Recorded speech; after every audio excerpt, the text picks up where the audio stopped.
Muy buenas tardes, hermanos. Espero que estén todos muy felices, gozosos, alistándose para recibir mañana la primera venida del Señor, su nacimiento. Festejamos su nacimiento y que nos dio la posibilidad de tener esa vida eterna. Vino a salvarnos a nosotros. Entonces vamos a estar gozosos por esta noche, que sea una noche de paz, de bendición y de amor. La princesa, mi esposo y yo queremos desearles una feliz noche de adoración y celebración del nacimiento del niño Jesús. Es por eso que les pregunto, ¿cómo está tu relación con el Señor? ¿Cómo estás tú en este momento con el Señor? En Juan 12, del 1 al 8 dice, 6 días antes de la Pascua llegó Jesús a Betania, donde vivía Lázaro, a quien Jesús había resucitado, ¿recuerdan? Allí se dio una cena en honor de Jesús. Marta servía y Lázaro era uno de los que estaba en la mesa con él. María tomó entonces como medio litro de nardo puro, que era un perfume muy caro, y lo derramó sobre los pies de Jesús, secándolos luego con sus cabellos. Y la casa se llenó de esa fragancia del perfume. Pero Judas Iscariote, que era uno de los discípulos y que más tarde lo traicionaría, objetó: ¿por qué no se vendió este perfume que vale muchísimo dinero para dárselo a los pobres? Dijo esto no porque se interesara por los pobres, sino porque era un ladrón y como tenía a su cargo la bolsa del dinero, acostumbraba a robarse lo que echaba en ella. Déjala en paz, respondió Jesús. Ella ha estado guardando este perfume para el día de mi sepultura. A los pobres siempre los tendrán con ustedes, pero a mí no siempre me tendrán. Marta, María y Lázaro tenían una relación especial con Jesús. La Biblia enfatiza en este aspecto cuando dice en Juan, y amaba a Jesús a María y a su hermana y a Lázaro. El pasaje de hoy nos cuenta que estando Jesús de visita en la casa de ellos, María tomó de su perfume de nardo y se enjuagó los pies del Señor y con sus cabellos los secó. Esta acción probablemente lució frívola o superficial a aquellos que estaban presentes. Aparentemente a algunos de los discípulos les pareció un acto irresponsable, pero lo menos uno de ellos, Judas Iscariote, se quejó hipócritamente diciendo que por qué ese perfume no se había vendido. Pero fue la sincera comunión de María con el Señor lo que inspiró a ofrecer aquel costoso perfume a sus pies, ignorando su valor material. Mañana es un día que se entregan regalos, se dan sorpresas, se dan cariño y piensan que entre más costoso, más amor, y así no es. Es el corazón lo que importa, con la intención que se da. Esta debe ser la actitud de cada cristiano. Debemos sentir un fuerte deseo en nuestro corazón de poder manejar nuestras relaciones con amor, con fraternidad, y no es lo material, sino lo espiritual lo que cuenta. ¿Cuál es pues el aspecto más importante en la vida del cristiano o del creyente, como llaman a veces? Este pasaje nos da una profunda enseñanza, por medio de la cual concluimos que no hay nada más importante que nuestra comunión con Dios. Hable de la palabra, dele gracias al Señor, bendiga su nombre. Si nuestra vida gira alrededor de este principio, si nuestro principal esfuerzo está encaminado a establecer una íntima relación con el Señor por encima de nuestros propios intereses, todo lo que suceda en nuestras vidas estará dentro de sus planes y por lo tanto seremos bendecidos en todos los aspectos. Lo cierto es que hemos sido llamados por Dios para tener una íntima comunión con su Hijo Jesucristo. Fiel es Dios por el cual fuimos llamados a su comunión con su Hijo Jesucristo nuestro Señor. Por esta comunión solo podemos lograr esta comunión si vivimos una vida agradable a nuestro Padre Celestial, alejados del pecado y la corrupción del mundo y practicando la verdad de la palabra de Dios. Si decimos que tenemos comunión con Él y cedemos a las tinieblas y a las mentiras, no practicamos la verdad. Pero si andamos en luz, vamos a estar muy bien, vamos a estar esforzados, vamos a ser valientes, vamos a ser fuertes y vamos a ser verdaderos hijos de Dios. Una verdadera comunión con Jesucristo nos mantendrá limpios de nuestros pecados y facilitará nuestra comunión con nuestros creyentes. Y nuestras acciones, aunque generen críticas entre los incrédulos, será una dulce fragancia como ese perfume para el Señor. Y nosotros debemos ser siempre esa fragancia y ese perfume. Si deseas tener una comunión con el Señor, lo primero que tienes que hacer es buscar su rostro cada día en oración.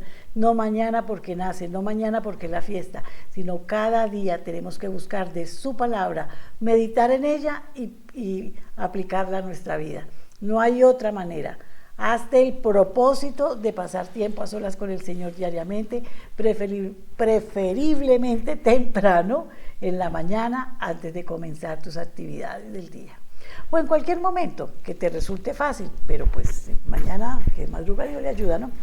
¿Cómo está tu relación con el Señor? Te preguntaba, si eres consciente de que poco a poco vas experimentando la paz y la dulzura del Espíritu Santo cuando cambias las circunstancias de tu vida. Por eso vamos a pedirle al Señor en oración en esta tarde.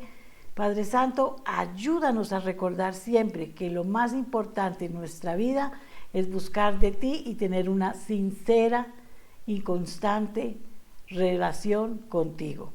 Capacítanos para establecer esa comunicación, porque a veces nos falta, Señor. Y desde ahora y para siempre, Padre Celestial, esto te lo pedimos en el nombre de nuestro Señor Jesucristo. Amén, amén y amén. Y los dejo en compañía de nuestro amadísimo Pastor Yocayo.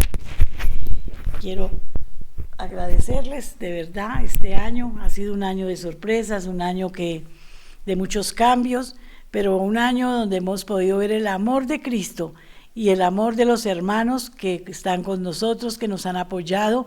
Ha sido un proyecto maravilloso el que les vamos a enseñar, pero porque ha sido guiado por el Señor y porque nosotros nos hemos dejado guiar de las cosas que el Señor quiere para nosotros. Los bendigo en el nombre de nuestro Señor Jesucristo y una feliz, feliz Navidad. La princesa, mi esposo y yo. Buenas tardes, hermanos. Dios los bendiga a todos. Confiando en que este tiempo realmente signifique, ahora no me puedo enchufar esto, signifique un verdadero nacimiento en Cristo Jesús, que esa es la idea, ¿no? La idea de recordar el nacimiento es entender lo que el Señor Padre y su Hijo Jesucristo hicieron por toda la humanidad, por usted, por mí. A partir de ahí, bueno, que fue pensado, inclusive, como dice la palabra, antes de la fundación del mundo. Así que ojalá esto no se convierta en un motivo más para el desenfreno emocional, para las deudas, sino que sea más bien el momento de reflexionar, de entender lo que significa el amor de Dios, la misericordia de Dios, que ese es el verdadero sentido del nacimiento de Cristo. Y por eso el tema de hoy que les traigo es bien interesante, hermanos, porque para algunos es controversial, para otros es inaceptable, para otros simplemente hay confusión en esto. Y se trata de hablar del amor especial de Dios para los que dependen de Él. O sea, Dios ama a todo el mundo, amén. De hecho, la evidencia bíblica lo enseña. Pero no es lo mismo amar al hijo propio que amar al hijo del vecino. Amén. Y eso es lo que vamos a tratar de entender hoy, que me parece muy relevante en este momento que se está celebrando el tiempo de la Navidad.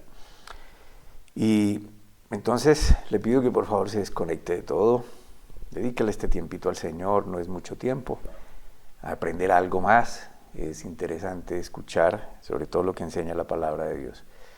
Porque a medida que hemos estado estudiando el amor de Dios, nos hemos dado cuenta, hemos notado que el amor de Dios es como un atributo de su carácter y de ser siempre, de su ser siempre, ese está integrado. Esto no son cosas ajenas a Dios o que siente en un momento dado, sino que es su esencia, es parte de Él, el amor de Dios. Y debe entenderse en conexión con todo el resto de sus atributos. O sea, Dios es uno solo, Dios es siempre uno solo. Dios, cuando aplica justicia, es uno solo.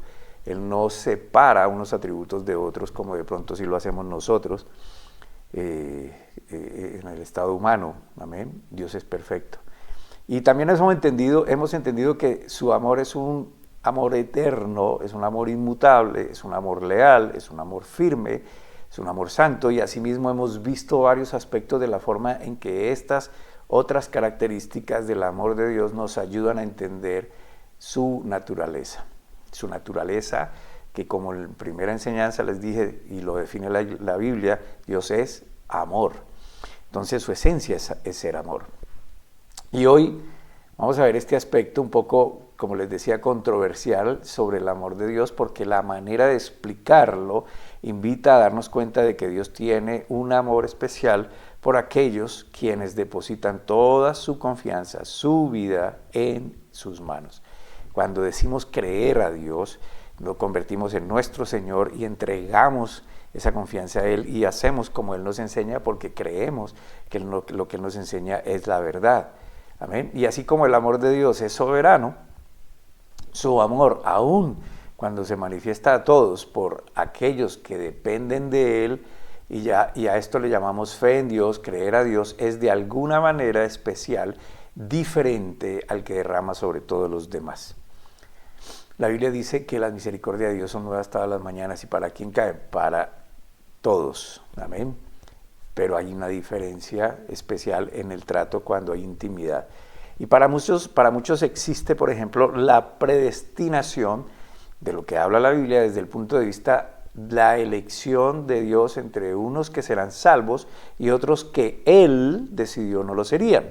Entonces tienen un concepto de acuerdo a esto, y sin embargo, esto planteado tan simplemente, para mí entender, no es conforme a la Escritura, porque simplemente ella lo define, y para demostrarlo voy a usar una escritura muy conocida, básica, solo una, para que podamos partir de allí. Porque sí, yo he escuchado que algunas personas dicen, Dios escogió quién iba a ser salvo y quién no, y eso no es así. En parte sí, en parte no, y lo vamos a entender. Entonces vamos por favor a Juan capítulo 3, versículos 16 al 19. Juan capítulo 3, versículos 16 al 19. Y lo voy a leer en la Nueva Traducción Viviente, que me parece muy clara y muy sencilla para entender. Dice, pues Dios amó tanto al mundo que dio a su único Hijo, para que todo el que crea en Él no se pierda, sino que tenga vida eterna. Dios no envió a su Hijo al mundo para condenar al mundo, sino para salvarlo por medio de Él. No hay condenación para todo el que cree en Él, pero todo el que no cree en Él ya ha sido condenado por no haber creído en el único Hijo de Dios. Y esta es la condenación. Se basa en el siguiente hecho. La luz de Dios llegó al mundo, pero la gente amó más la oscuridad que la luz, porque sus acciones eran malvadas. Si estudiamos nosotros estos versículos, podemos concluir que el amor de Dios fue dado a todos en el mundo, ¿sí? En la tierra, todos los habitantes de la tierra, obviamente estoy hablando de la humanidad, sin importar ciudadanía, sin importar etnia, raza, idioma, credo, en fin, sin discriminación, Dios dio su amor a todos. Lo demostró, lo enseñó, lo esparció para todos. Porque es claro que no vino a condenar, como lo atestigua la escritura que leímos, condición en la que ya estaba el mundo por causa del pecado. Amén. Y ese pecado tenía a la humanidad separada de Dios, con un destino fatal para la eternidad. Y esto es otra cosa que tenemos que entender. La vida no es esta solamente. Después de que dejamos este cuerpo, pasa la vida ya de acuerdo a la enseñanza bíblica. Y esa es una esperanza, piénselo. Porque si la vida fuera esta, ¿qué sentido tendría vivirla? Es muy corta, vivimos muchas amarguras, enfermedades, tristezas, desesperos, desengaños, decepciones. Son más las cosas negativas que las cosas positivas. Y Dios ofrece otras cosas. Dios hizo otras cosas a través de Jesucristo para que el que en Él crea pueda gozar de eso que Él hizo. Y segundo, porque es claro que el plan de Dios no tiene un objetivo en especial sobre un grupo de personas, sino sobre todas las personas. Por eso Juan 3:16 dice, de tal manera amó Dios ¿a quién? Al mundo. El mundo es todos. Amén. Entonces, no se trata de a este sí lo amé y a este no lo amé. Pero más allá, leyendo podemos darnos cuenta que la predestinación es con base en la elección de Dios, en su sabiduría o su presciencia, quien todo lo sabe desde antes, quiénes serán los que no escogen la salvación. ¿Y cómo es que Él lo sabe? El versículo 19 lo dice, es muy claro. Y esta condenación se basa en el siguiente hecho. Y póngale atención a lo que dice. La luz de Dios llegó al mundo, llegó a todos. Pero la gente amó más la oscuridad que la luz, porque sus acciones eran malvadas. Entonces, con esta base sencilla podemos avanzar a la enseñanza bíblica para poder entender que no todas las personas gozan del amor de Dios, del mismo amor de Dios. Aquellos que abrazan esa doctrina de la elección ven dentro de ella la manifestación consumada del amor eterno de Dios, mientras que otros que se resisten a la noción bíblica de elección y predestinación luchan con la doctrina pensando que la idea de que Dios elija desde la eternidad a algunas personas para la salvación, pero a otras no, refleja algún tipo de lado oscuro del carácter de Dios que nubla de alguna manera la esencia misma de su amor. Pero cuando encontramos la enseñanza de la elección en el Nuevo Testamento como una idea muy abstracta, sino una que está envuelta y cimentada en el amor de Dios mismo. Por ejemplo, vamos a Efesios, capítulo 1, versículos 3 al 6. Efesios 1, 3 al 6. Vamos a verlo allí. Esto no es una idea muy seca, abstracta, sino algo muy explicado, que tenemos que desmenuzarlo para entenderlo. Y dice Pablo a la iglesia en Éfeso, Efesios 1, 3 al 6, toda la alabanza sea para Dios. Vuelvo y les digo, estoy leyendo la Nueva Traducción Viviente. Toda la alabanza sea para Dios, el Padre de nuestro Señor Jesucristo, quien nos ha bendecido con toda clase de bendiciones espirituales en los lugares celestiales, porque estamos unidos a Cristo. Incluso antes de haber hecho el mundo, Dios nos amó y nos eligió en Cristo para que seamos santos e intachables a sus ojos. Dios decidió de antemano adoptarnos como miembros de su familia al acercarnos a sí mismo por medio de Jesucristo. Eso es precisamente lo que Él quería hacer y le dio gran gusto hacerlo. De manera que alabamos a Dios por la abundante gracia que derramó sobre nosotros los que pertenecemos a su Hijo amado. Entonces, lo primero que quiero que veamos sobre el texto que acabo de leer es que Pablo habla de elección, Dios eligiendo personas, y usa la palabra con la que muchos cristianos suelen tener problemas, que es la escogencia o predestinación, como lo dicen en algunas traducciones. En la Nueva Traducción Viviente, que es la que uso, me gusta el término en el versículo 5, dice, Dios decidió de antemano adoptarnos. O sea, Él tomó una decisión de elegir. Amén. Ahora, Pablo comienza este capítulo alabando a Dios de manera en que todos deberíamos, cuando iniciamos cualquier charla referente a Él, bendito sea el Dios y Padre de nuestro Señor Jesucristo. O en otra traducción dice, por ejemplo, toda la alabanza sea para Dios, el Padre de nuestro Señor Jesucristo. ¿Y por qué lo hace Pablo? Y Pablo lo hace porque es Él, Dios, quien, como dice la Escritura, nos ha bendecido con toda bendición espiritual en los lugares celestiales en Cristo. Él tiene una razón, Pablo encuentra la razón de bendecir a Dios, y la razón es porque Él decidió escoger en Cristo a aquellos que quieren gozar de toda su bendición. Él bendice a Dios como una respuesta directa por habernos bendecido a nosotros y habernos bendecido con toda bendición espiritual en los lugares celestiales en Cristo Jesús. Entonces, una vez más, cuando agrega los términos en Cristo Jesús, está dando a entender que el amor soberano y electivo de Dios debe entenderse en términos de su relación con Cristo mismo. Es decir, y como sigue diciendo en el versículo 4, porque esta relación recuerden que todo está centrado en el Padre y el Hijo, y Dios hace por el Hijo y da al Hijo lo que el Hijo le pide, pero es por amor al Hijo. Ahora, el Hijo amó al mundo con el Padre, amén, pero todo se desprende del amor del Padre al Hijo. El versículo 4, incluso antes de haber hecho el mundo, Dios nos amó y nos eligió en Cristo, para que seamos santos e intachables a sus ojos.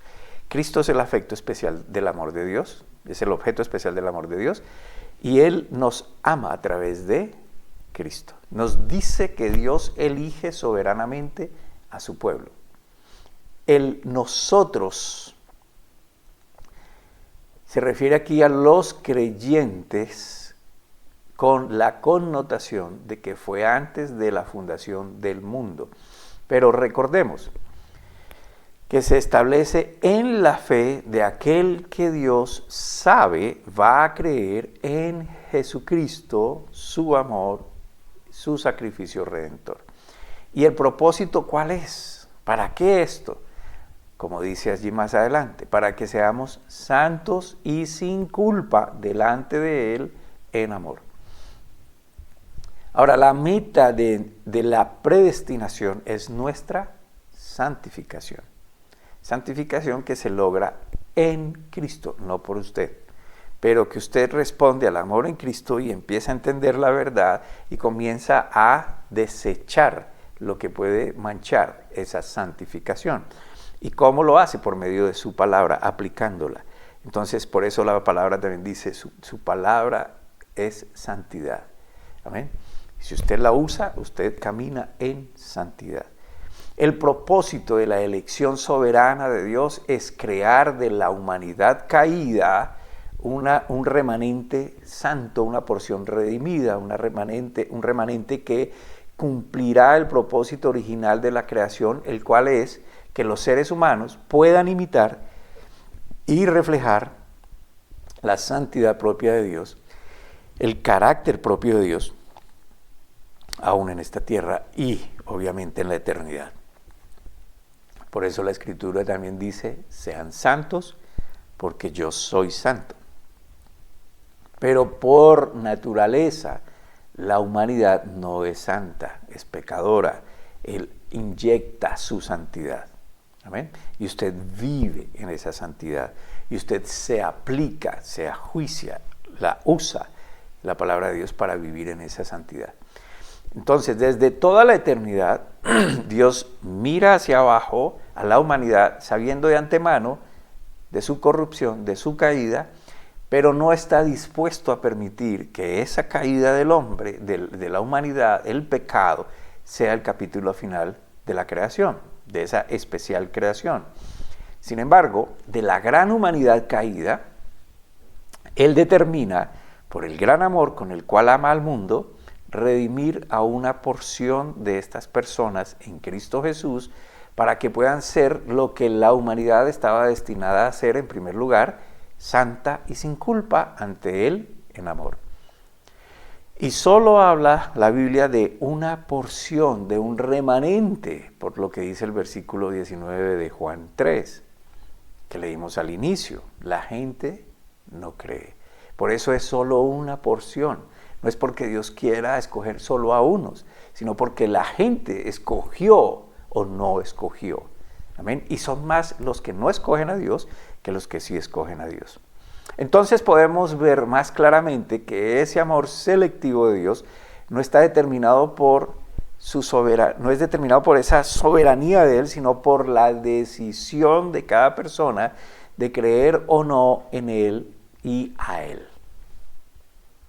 Es el amor de las personas que, habiendo sido santificadas por la gracia de Dios Son personas que lo aman y están ante Él en una relación de amor. Y recuerde, esto no es una relación sin compromiso. Una relación de amor requiere compromiso, requiere ceder derechos, requiere entregar todo, requiere amar sin condición, requiere aplicarse a ese objeto del amor, requiere protección, requiere todo, en lugar de una relación de enemistad y hostilidad.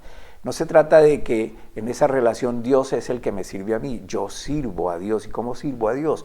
¿Cómo hago caso a Dios? Pues simplemente recibo su instrucción, su palabra, su verdad, me santifica, yo camino en esa palabra. Si me equivoco, gracias a Dios por Jesucristo, porque tengo paz en Él, porque Él me reconcilió, porque mis pecados son perdonados.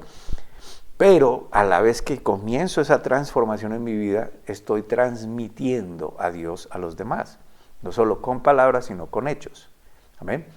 Ahora, uno de los conceptos más difíciles de comunicar a la gente en nuestros días es que el hombre, en su naturaleza normal y caída, odia a Dios. Y pueden decir que tienen una relación con Dios y creen a Dios, pero ni una sola persona de entre 100 incrédulos va a admitir eso. Van a manifestar siempre su indiferencia, su incredulidad, su opinión en contra de lo que pueda decir la Biblia, su opinión con respecto a lo moderno y a lo viejo, su opinión con respecto a al desarrollo de las personas, de la cultura, de la ciencia, que nada tiene que ver con lo que enseña la Biblia, aunque la Biblia es más actual que cualquier otra cosa. La verdad de Dios es actual, ese es el todo. Entonces, el estado, la Biblia, la realidad que enseña la Biblia es que el estado natural de la humanidad caída es una de separación, de enemistad, de hostilidad del corazón del hombre caído hacia Dios, porque Dios es perfecto y el hombre obedeció al pecado. Ahora, que levante la mano el que no ha pecado, pero todos hemos pecado. Y si hemos pecado, estuvimos o estamos o están en enemistad con Dios, porque Dios no admite el pecado. La única manera de entrar a la presencia de Dios es por la santidad de Cristo. Cristo cubre con su santidad. La única manera de mantenerse en esa santidad es haciendo como Él dice, abrazando lo que Él dice, creyendo y dependiendo de lo que Él dice. No hay otra. Si no está de acuerdo, mi hermano, pues lo siento, pero eso es lo que enseña la Escritura. Pero aquellos que reciben la gracia, el regalo del amor soberano de Dios, lo aman en retorno, lo aman y dan ese amor en retorno. Es decir, lo amamos a Él porque Él nos amó primero. Ese es el poder o el triunfo de su amor, que triunfa sobre nuestra hostilidad, sobre nuestro alejamiento, y nos trae de regreso a sí mismo en una postura y relación de amor.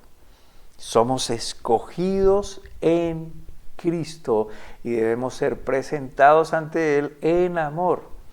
Y analiza el versículo 5. Dios decidió adoptarnos como miembros de su familia al acercarnos a sí mismo por medio de Jesucristo.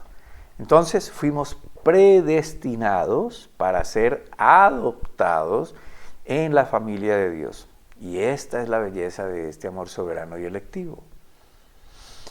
Es un amor de familia, es un amor que llega hasta los enemigos caídos de Dios. No es para un grupo que se ha portado bien, o un grupo de una raza específica, o un grupo que hace más cosas que otros, en favor, no. Es que Él decidió amar. Amén. ¿Y a quiénes? A todos los que eran sus enemigos. ¿Quién eran los enemigos? Los que se separaron de Él por causa del pecado. Entonces, como vimos antes, este tipo de amor que David mostró así hacia Mefiboset, el amor que por causa de Cristo Dios nos ama y nos adopta en su familia. Aquí está la palabra clave. Él nos adopta como hijos para sí mediante Jesucristo. Entonces nos damos cuenta que la relación de la elección en este texto es con Cristo. Amén. Porque en primera instancia el objeto del amor soberano y electivo de Dios no es usted y no soy yo, es Jesús. Jesús es la persona elegida suprema. Él es el amado y nuestra elección siempre debe entenderse en términos de ser elegidos en Cristo, así como somos adoptados en Cristo por el amor del Padre. Note la siguiente frase: conforme a la buena intención de su voluntad. O como dice en otra versión, eso es precisamente lo que él quería hacer y le dio gran gusto hacerlo. Entonces, una de las objeciones más frecuentes que la gente plantea contra la doctrina bíblica de la elección es la idea de que Dios desde toda la eternidad decide elegir a algunas personas para ser adoptadas mientras a otras no. Es la queja común con la que Pablo tiene que lidiar en Romanos capítulo 9. Es que esto indica que Dios es injusto, pero desde toda la eternidad mira hacia abajo y ve una raza de personas, todos los que se oponen a Él, que están alejados de Él, que lo odian, y algunas de estas personas reciben su misericordia, reciben su gracia. El resto son pasados por alto y reciben justicia. ¿Cuál es el resto? Los que no creyeron en Él. Estas personas obtienen exactamente lo que merecen, mientras que otras personas reciben misericordia.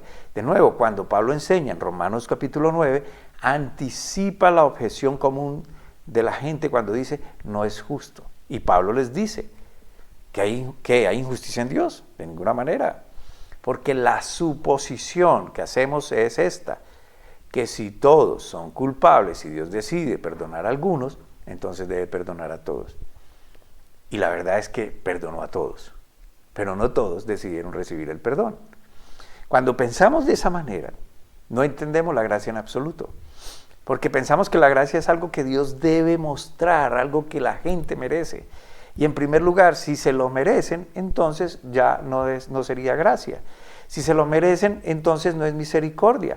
La esencia misma de la misericordia se encuentra en su carácter sin mérito, inmerecido. ¿Amén? Dios perdona a una persona culpable, no tiene la obligación de perdonar a todos los demás, porque es misericordia. Ahora podemos entender eso, perdón, mucho mejor en nuestro propio sistema humano de clemencia. Por ejemplo, si el presidente de la nación decide otorgar clemencia, y ahorita está pasando con este caso de este colombiano venezolano que estaba en Estados Unidos y recibió el perdón, y entonces Estados Unidos hizo un canje allí, lo sacó de la cárcel cuando lo había investigado y lo declaró corrupto, etcétera. Pero el presidente le dio por extender clemencia hacia esta persona. No está obligado a, entonces, como ya soltó a liberar a todos los prisioneros que están en la cárcel. Ese grupo recibe justicia, este grupo recibe misericordia, nadie recibe injusticia. Pero de nuevo, la pregunta es, ¿por qué Dios da su gracia a algunos y no a otros? Debe ser porque aquellos que reciben la gracia han hecho algo para ganarla, han hecho algo que otras personas no han hecho. ¿Y qué es? Creer en Jesucristo. No es más, es creer en lo que está allí planteado, revelado, descrito en la Biblia. La idea más común es que Dios ofrece su gracia a todas estas personas y que aquellos que responden positivamente la reciben. Y aquellos que rechazan esa gracia se la pierden.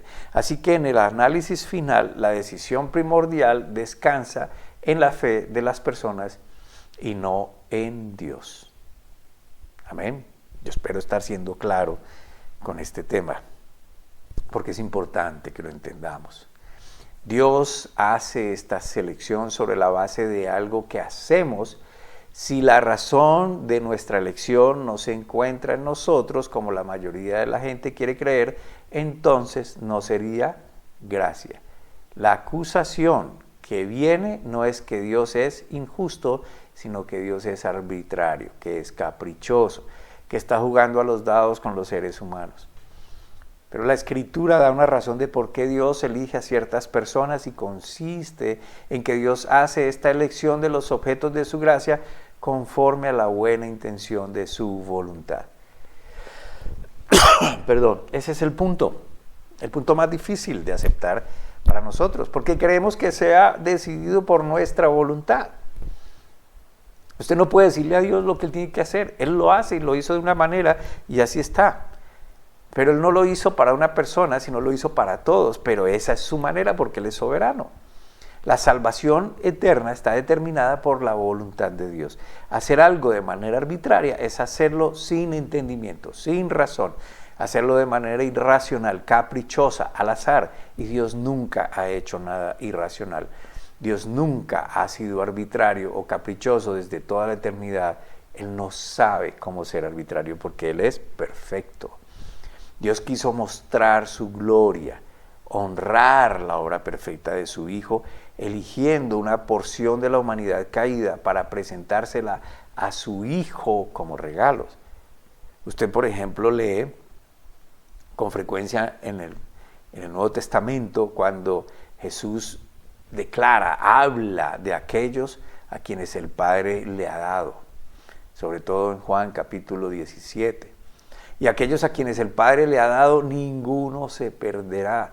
Todos los que el Padre da a Cristo vienen a Cristo, porque esa es la buena intención de su voluntad. Ahora, aquí tampoco estamos hablando de selectividad caprichosa, sino de que Él dio la forma y es a través de Cristo. Entonces, ¿a quién le da el Padre a Cristo? Los que creen en Él. Entonces, esos que creyeron en ti son tuyos. Eso es lo que quiere decir. Y los que son tuyos, tú no los pierdes. Eso es lo que quiere decir. No hay alguna oportunidad en que la intención de la voluntad de Dios sea una mala intención de su voluntad. Lo único que agrada a Dios es lo que es bueno.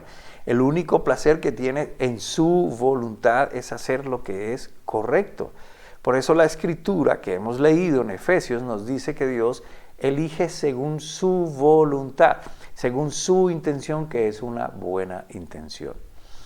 Entonces deberíamos estar regocijándonos en la bondad de este amor soberano y electivo, porque entendemos que todo parte de un acto de amor humilde que se desprende para otorgarnos un privilegio y nos conduce también a la humanidad, a la humildad, y no a la arrogancia. Nunca puede ser esta elección bien entendida un motivo para pensar en méritos propios, actos de la buena voluntad de los hombres que se ganaron el amor de Dios.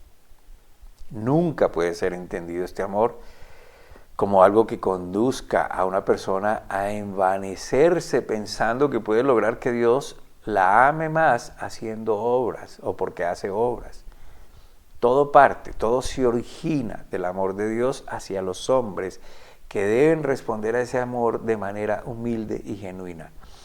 Aquellos que entienden que su salvación descansa en el amor soberano de Dios y en el amor soberano de Dios solamente, cantan esas alabanzas al glorioso, al Padre Santo contenido.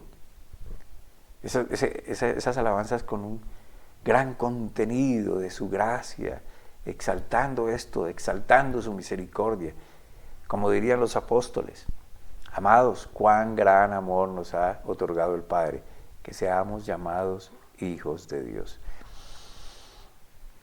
Y para terminar, al final en Efesios capítulo 1, versículo 6, dice, de manera que alabamos a Dios por la abundante gracia que derramó sobre nosotros los que pertenecemos a su Hijo amado. El amor electivo, soberano de Dios, designa a las personas para estar en Cristo. Y al hacernos aceptos en Cristo, nos hace aceptos a Dios, no por la justicia que ve en nosotros, sino por la justicia que ve en Cristo, quien es su amado. Y es por esa razón que nuestra justificación es por fe y por la fe sola, porque nuestra justificación descansa en la justicia de Cristo y solo en la justicia de Cristo. La única manera en que Dios salvará a alguien es en el amado. ¿Quién es? Él es el objeto supremo de su afecto. Es en Cristo. Como dice Efesios 1:7. al 9. Es en Cristo que Dios es tan rico en gracia y bondad que compró nuestra libertad con la sangre de su Hijo y perdonó nuestros pecados. Escuche bien, compró nuestra libertad, ¿con qué? Con la sangre de su Hijo, su amado, y perdonó nuestros pecados. Esa es su justicia. Él, versículo 8, Él desbordó su bondad sobre nosotros junto con toda la sabiduría y el entendimiento. Ahora Dios nos ha dado a conocer su misterioso plan acerca de Cristo, un plan ideado para cumplir el buen propósito de Dios. Todo es en Cristo. Amén. Y por eso es a través de Cristo. De eso se trata el nacimiento. Ese nacimiento que el mundo todavía no ha entendido bien, que lo han cambiado por fiesta mundana, por regalos, por cánticos, por comida, por trago, por etcétera, sin sentido, que refleja solamente el aprendizaje tradicional, mas no un entendimiento del amor de Dios redentor. La natividad, que quiere decir nacimiento, es más que colocar un muñeco en un pesebre que representa la ternura de un bebé rodeado de su familia. Representa el plan maravilloso de Dios revelado en la persona de Jesús, hecho realidad en la persona de Jesús, quien lo dio todo por todos, quien derramó su sangre por todos, quien sufrió todo lo que sufrió en su cuerpo por todos, quien se humilló a sí mismo para que nadie se pierda. Ese es el plan de salvación, eso es lo que significa todo esto. Esta Navidad debe sacar de nuestra alma un cántico nuevo de agradecimiento al Padre por tanto amor y misericordia al perdonar todos nuestros pecados, por darnos el privilegio de ser adoptados como hijos suyos y tener esa esperanza de una vida eterna donde no hay sufrimiento, donde no hay dolor, donde no hay imperfección, donde no hay corrupción alguna. Inclinamos nuestra vida entera a Dios en reconocimiento a su grandeza y bondad. A Él nos rendimos ante semejante obra redentora, entregando todo lo que somos a Él y respondiendo a ese grandioso amor hasta el punto de la dependencia absoluta. Y entonces podemos comprender lo que significa el amor especial de Dios para aquellos que han creído en su plan redentor. Eso es lo que significa el nacimiento y la muerte de Jesús, pero también la resurrección. Por eso es que las personas deben estudiar, analizar, pedir sabiduría a Dios sobre todo lo que está escrito allá. No se trata de celebrar tradiciones, no se trata de procedimientos y reglas, no se trata de condicionamiento, se trata de entendimiento en lo que Él hizo y abrazar eso con todo el amor para rendirnos ante Él. Hermanos, pues estamos en estas vísperas de Año Nuevo también y solamente confiamos en seguir adelante con el favor de Dios, el apoyo y el apoyo de ustedes. Es muy importante que nos ayuden en todos los aspectos. Queremos seguir enseñándole a los demás todo esto porque la gente lo necesita. Amén. Si tiene alguna inquietud, por favor, no olvide. Aquí está nuestra dirección de correo, escríbanos.